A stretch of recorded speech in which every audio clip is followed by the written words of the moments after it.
Bismillahirrahmanirrahim.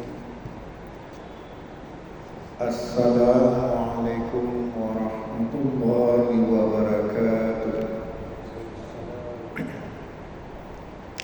Innal hamdalillah nahmaduhu wa nasta'inuhu wa nastaghfiruh wa na'udzu billahi min shururi anfusina wa min sayyiati a'malina. Man yahdihillahu fala mudilla lahu wa man yudlil fala hadiya lahu. Allahumma shalli wa sallim wa barik ala Muhammad wa ala alihi wa ashabihi wa man tabi'ahum bi ihsanin ila yaumil. Hamba Allah jemaah Masjid Taqwa Muhammadiyah Aceh yang dimuliakan oleh Allah. Pada malam ini kita akan membahas tentang satu judul yang secara spontan saya bilang pada musafar ya.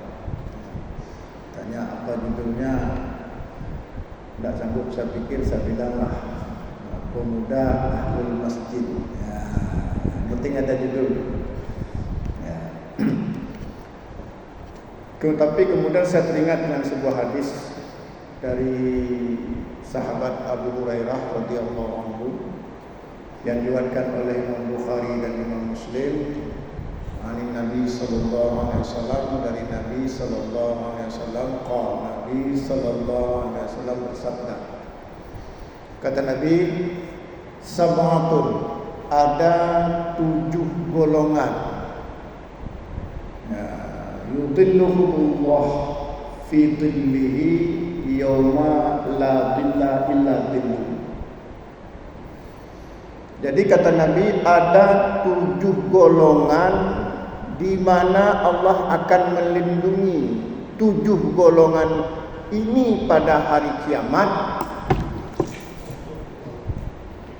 di mana tidak ada perlindungan pada saat itu kecuali perlindungan dari Allah.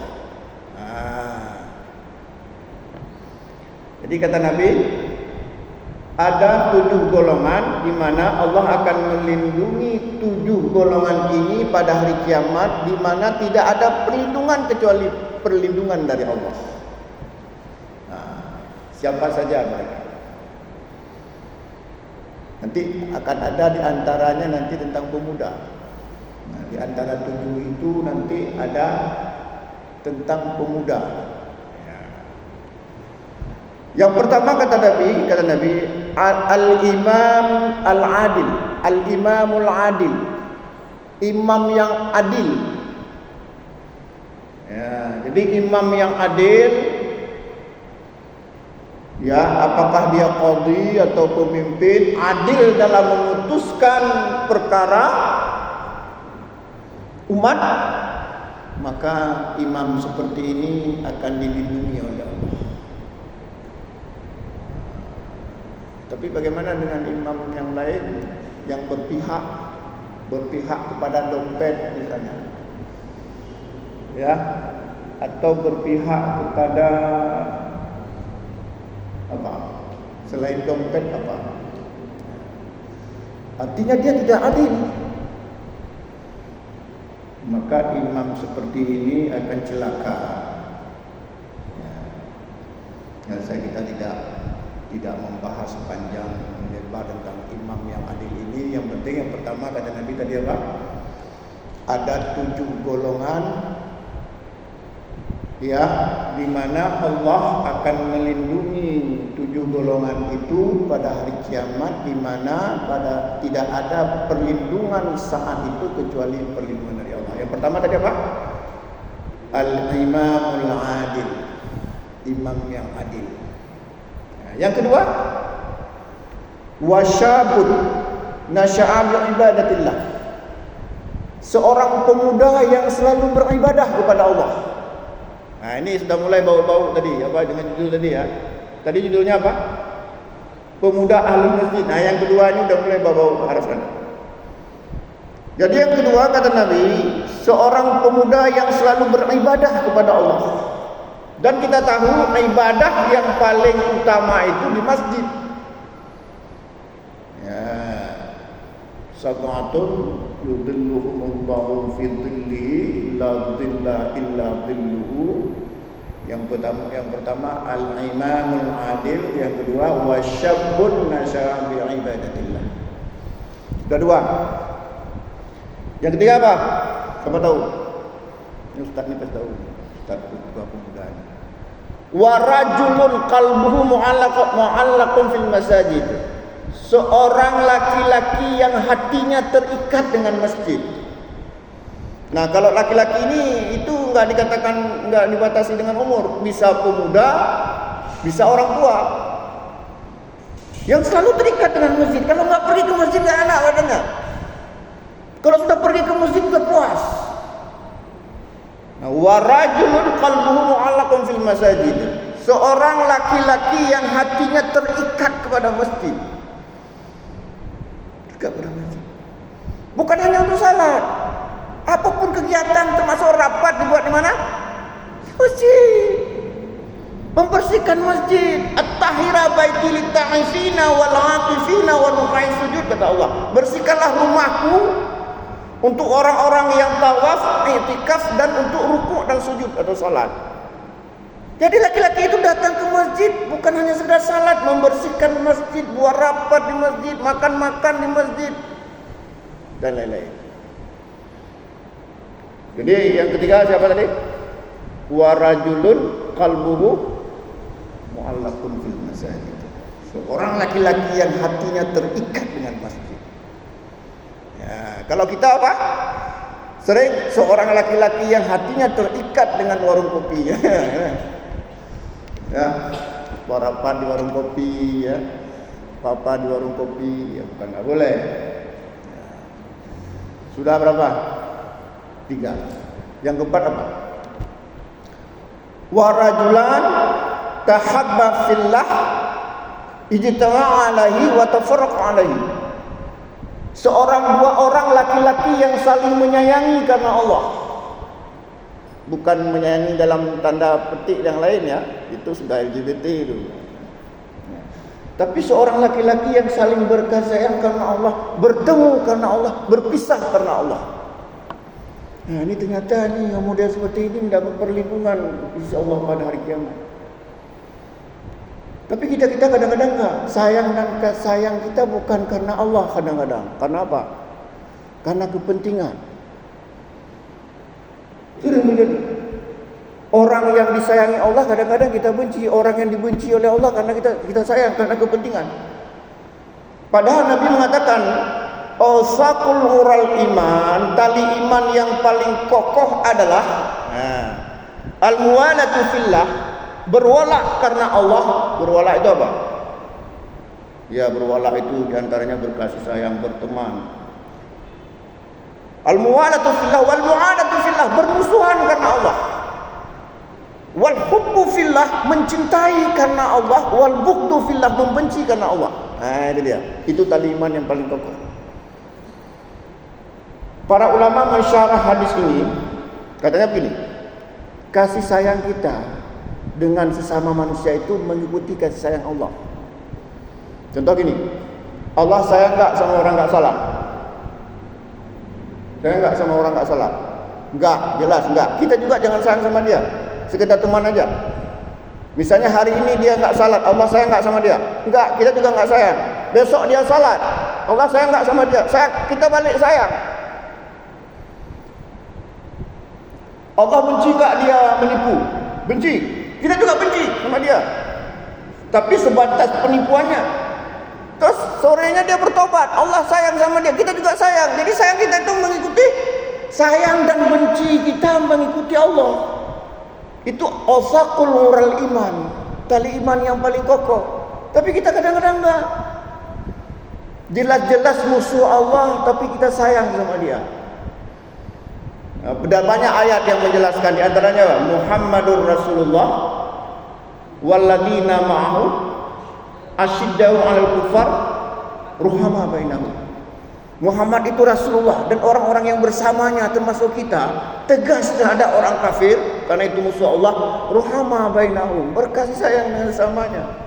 Tapi kita kadang-kadang terbalik. Jumpa bule pakai baju you can see, apa you can see? You can see. Kamu dapat melihat. Lihat apa? Lihat dia. You can see. Tapi kita ngomong dengan lembut. Hi Mrs. I'm glad to see you. Can you tell me? Macam-macam lah. Antum lau kita bilang. Tapi ketika jumpa dengan kawan kita, kadang kita bukan dengar itu dengan sama kita. Dengan sama kita kasar. Padahal tadi apa? Muhammad Rasulullah walladzina ma'ahu, orang-orang yang bersamanya termasuk kita, asyidda'u 'alal kuffar. Tegas terhadap, bukan kasar ya, tegas terhadap orang kafir, ruhama bainahum. Berkasih sayang dengan sama. Ya, udah berapa dah? Jadi yang pertama tadi imam yang adil. Yang kedua, pemuda yang selalu beribadah kepada Allah. Ya, tentu di masjid terutama. Yang ketiga apa? Seorang laki-laki yang hatinya terikat dengan masjid. Kalau enggak pergi ke masjid satu hari sakit kepala dia.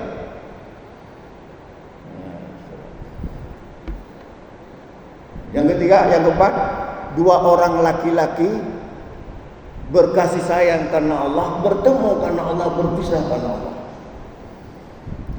Yang ke berapa lagi? Kelima.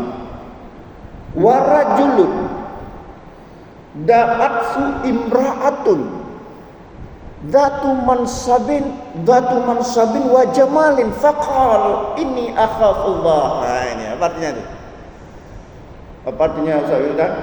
Seorang laki-laki da'athu imra'atun, digoda, dipanggil oleh seorang perempuan, dhatu mansabin, yang punya kekayaan, perempuan kaya, punya jabatan, wajah mana cantik jelita, cantik jelita, diajak berzina, dirayu. Tapi laki-laki ini mengatakan, ini akhafullah, aku takut kepada Allah. Kalau kita kayaknya tumbang, jangan hanya min. Perempuan cantik, kaya, digoda, tumbang. Satu ayat kita tumbang enggak kira-kira? Benar kira-kira. Tapi kalau ada yang berkata, ini akhafullah, aku takut kepada Allah. Nah, ini mau komitmen istiqamah seperti ini, Allah lindungi kita di akhirat. Kau bayangkan seorang misalnya janda kaya, cantik jelita, uang triliunan, digodanya kita, Ustaz Herman, kemarilah, ini uang 1 miliar ya teman ini. Tamar riwayat. Bisa kita istiqomah juga kan? Nada. Nah, tapi kalau kita bisa istiqomah, Allah lindungi pada hari ini. Kayak Nabi Yusuf ya. Itu Nabi Yusuf, Nabi. Memang kita mana ada Nabi. Udah berapa? 6 ya?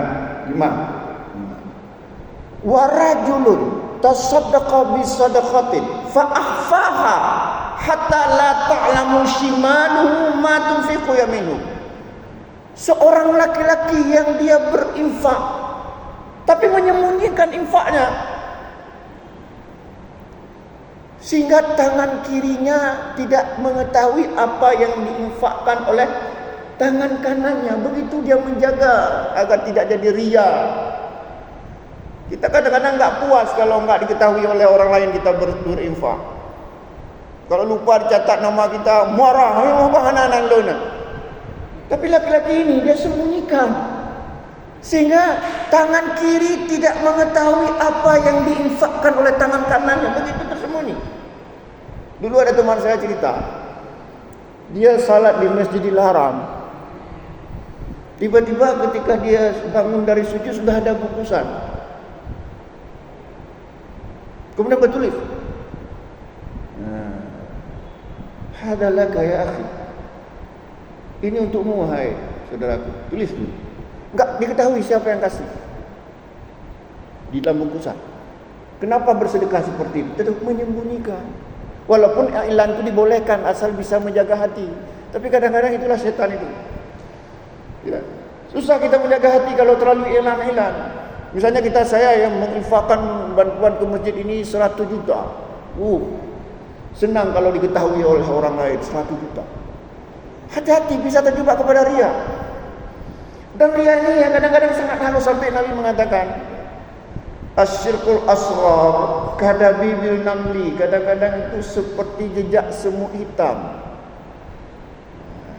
Ya, seperti jejak semut hitam. Ala safati saudaa fi dhulumatil laili, di atas batu hitam di malam hitam. Nampak enggak?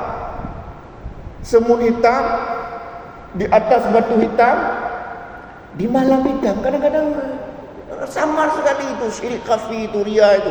Sehingga Nabi sangat takut. Nabi enggak takut kepada syirik besar karena kita tahu syirik besar itu jelas. Tapi syirik kecilnya sangat halus sampai sangat takut. Sampai Nabi mengatakan apa? Inna akhwafa ma akhafu alaikum asyirkul asghar. Qalu ya Rasulullah wa ma syirkul asghar? Ar-riya. Yang paling aku takutkan pada kalian, kata Nabi, itu syirik kecil. Orang sahabat bertanya, ya Rasulullah, apa itu syirik kecil? Nabi menjawab, riya. Kita enggak puas kalau enggak diketahui orang. Enggak puas kalau enggak didengar oleh orang semua. Nah, tadi apa? Siapa yang mendapat perlindungan yang keenam tadi?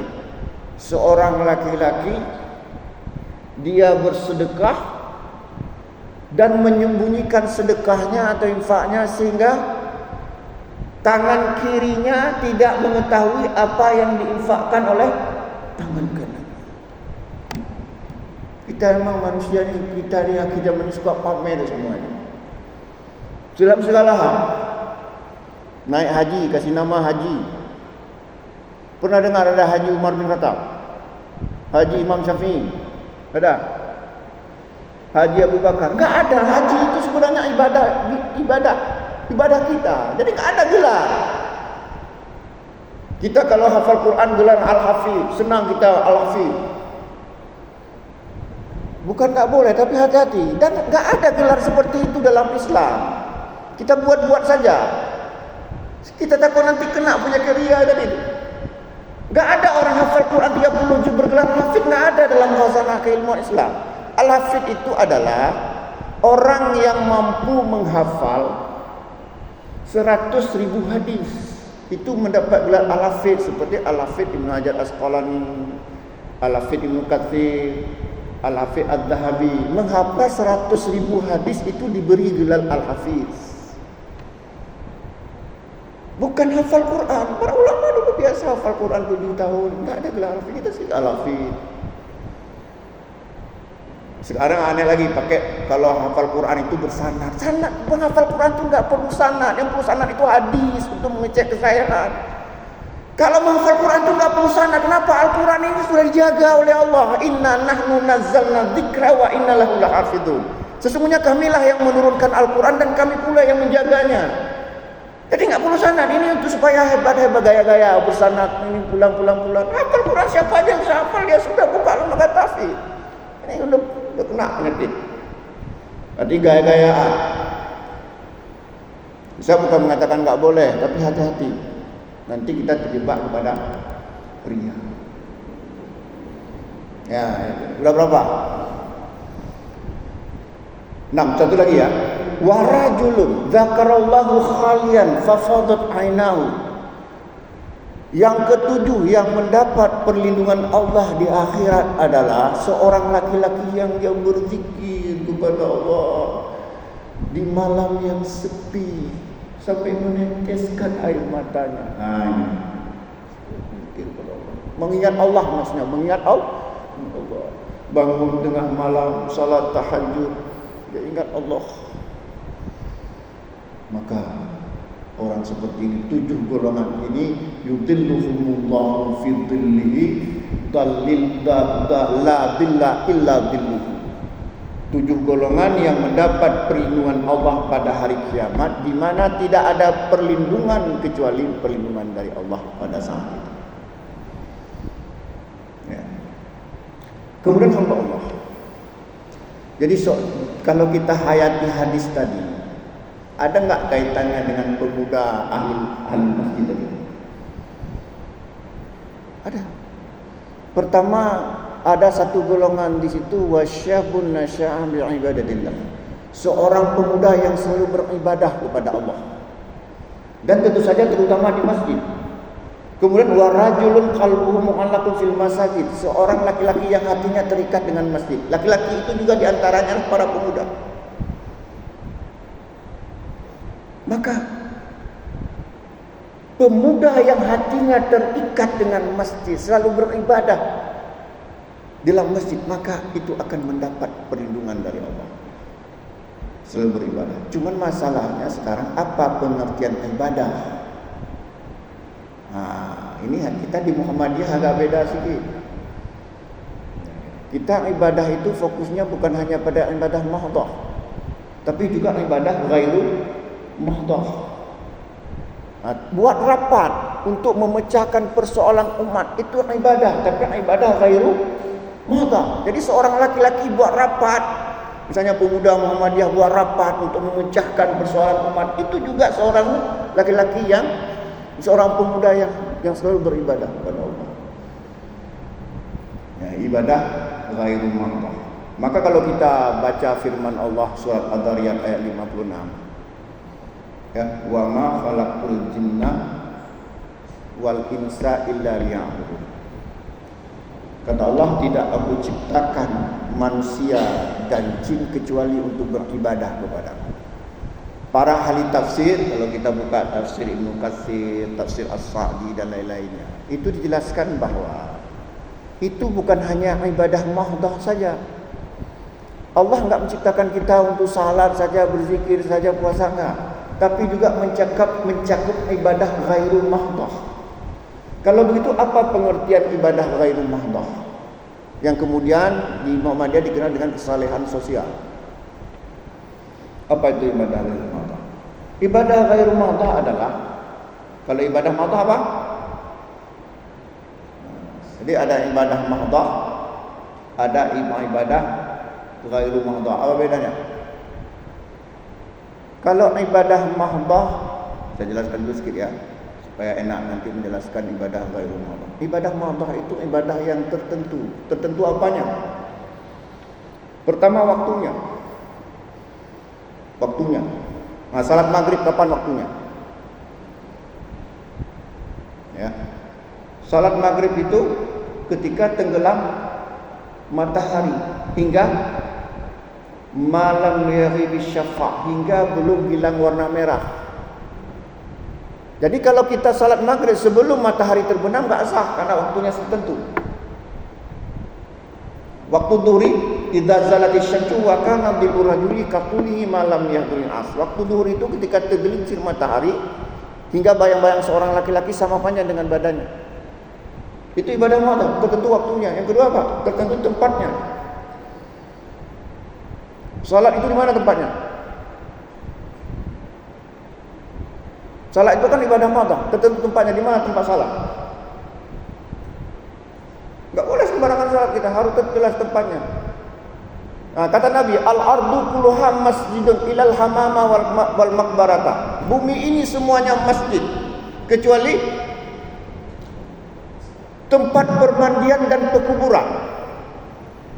Artinya kan tempatnya sudah tertentu. Artinya dimanapun boleh, di hutan juga boleh, asalkan tidak ada bangunan masjid. Kecuali di mana tadi? Al-hamama wal maqbarata, kecuali tempat permandian dan pekuburan. Dilarang oleh Nabi salat di tempat permandian. Walaupun larangan ini larangan makruh. Kenapa enggak boleh kita salat di tempat permandian? Kenapa? Ya, kita ada sungai, salat kita Allah, begitu Allah ada nak mana nah. Pandai nak? Gadah kusuk-kusuk. Betul tak? Begitu kita salat, ada orang mandi perempuan pula misalnya.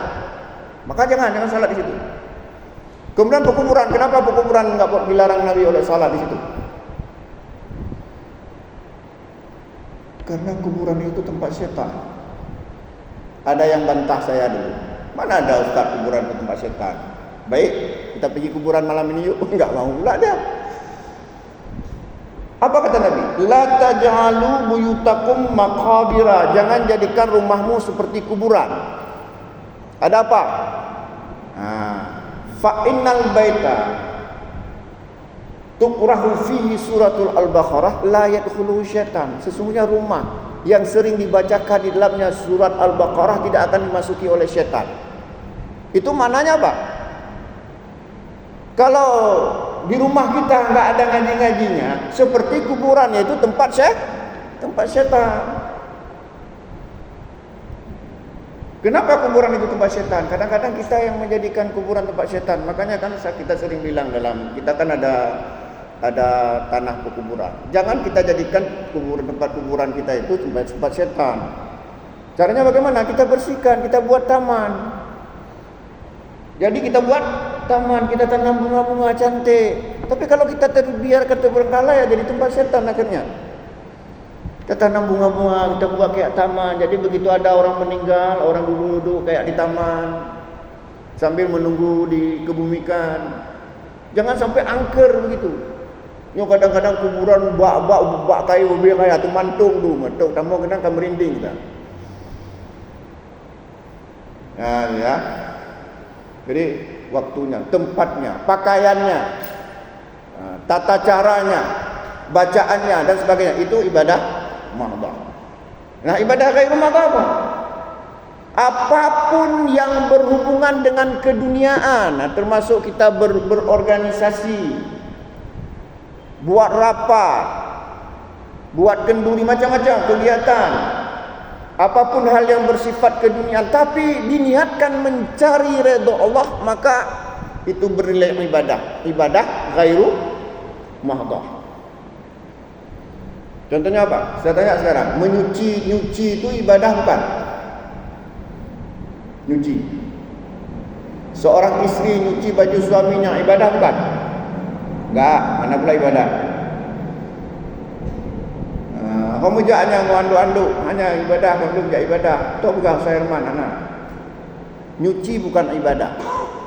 Tapi jika seorang istri ikhlas dia cuci baju suaminya, agar suamiku kerja bajunya bersih, agar suamiku ketika salat bersih, dapat pahala enggak dia?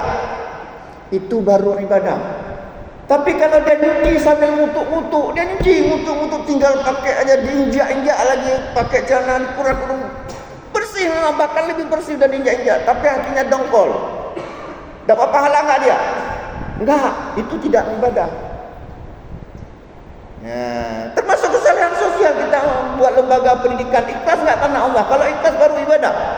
Tapi kalau hanya sekedar kita kadang-kadang niat-niat yang lain, ngajar di kampus niat-niat yang lain, membangun universitas niat-niat lain, membangun politik niat-niat yang lain, tidak mencari ridha Allah, maka tidak bernilai ibadah. Ya. Jadi kemudian yang terakhir saya ingin bahas bahwa seorang pemuda ahlul masjid itu kenapa ya sangat, tadi kan di antara 7 golongan yang dilindungi oleh Allah tadi apa? Seorang pemuda yang selalu beribadah kepada Allah. Kenapa? Karena pemuda itu godaannya banyak. Pemuda itu bergejolak. Apalagi syahwatnya, pemuda itu bergejolak. Ya. Kalau ada seorang pemuda sering dia puasa, kira-kira kenapa itu? Ya. Ada seorang pemuda sering puasa, Senin Kamis dia puasa, bahkan kadang-kadang puasa Nabi Daud. Kenapa? Itu bisa jadi karena dia enggak sanggup beli mahar. Enggak sanggup beli mahar. Nah, kenapa? Ada dasarnya saya bilang, bukan saya bilang-bilang aja. Apa hadis? Ada hadisnya itu. Kata Nabi apa? Ya ma'syaras syababi, wahai kaum muda, man istata'a minkumul ba'ah falyatazawwaj. Jika kamu telah mampu lahir batin termasuk nafkah, maka menikahlah. Ya. Fa innahu aghaddu lil basar wa ahsanu lil faras. Karena menikah itu lebih bisa menjaga pandangan dan menjaga kemaluan syahwat kita. Fa illam tastati, tapi jika tidak mampu, kenapa tidak mampu? Maharnya tinggi dan emas sekarang satu mayang berapa? 4 juta mati. Fa alaihi bisawm, maka banyak-banyak berpuasa. Fa innahu lahu wija, karena puasa itu bisa menjadi benteng. Jadi bisa jadi ada seorang pemuda yang sering puasa bukan karena dia karena memang dia belum sanggup untuk beli mahar. Ya.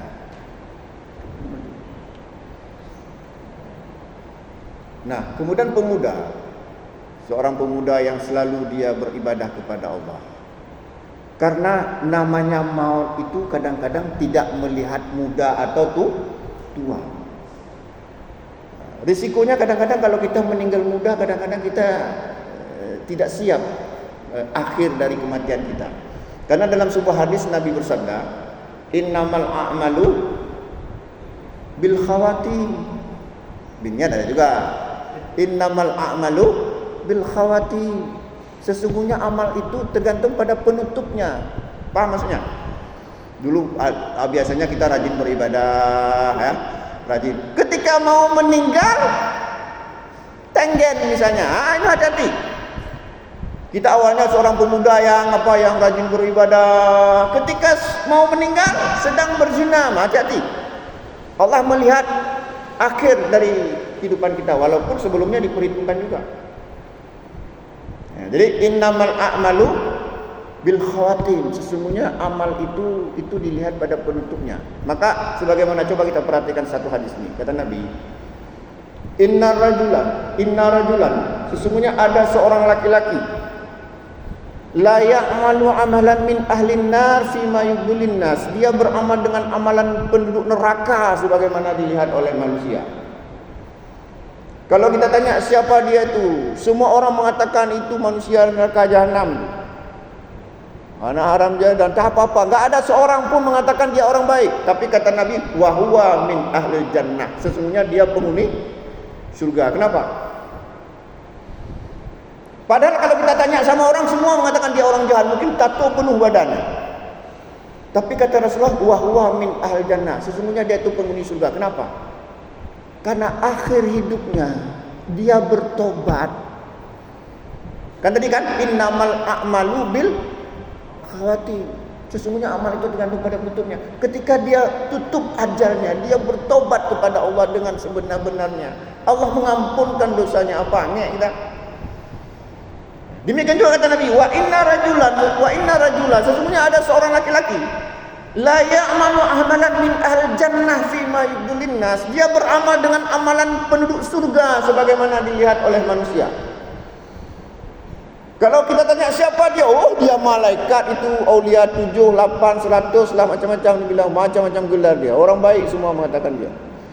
Siapa dia itu? Oh dia itu paling mulia, orang paling saleh. Tapi apa kata Nabi? Wa huwa min ahlin nar, sesungguhnya dia penghuni neraka. Kenapa?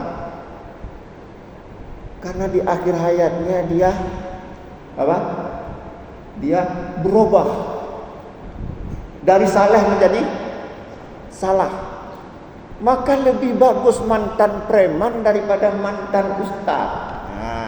Ya, lebih bagus mantan preman daripada mantan ustaz. Apa maksudnya?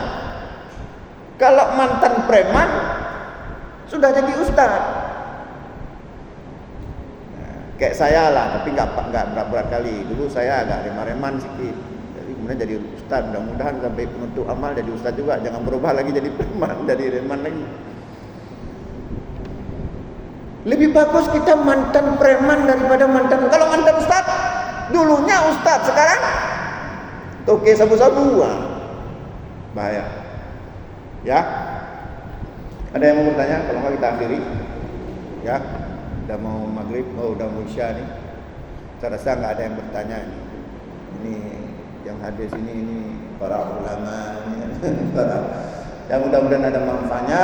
Aku lebih qauli hadzal fastaghfiru innahu ghafurur rahim. Wassalamualaikum warahmatullahi wabarakatuh.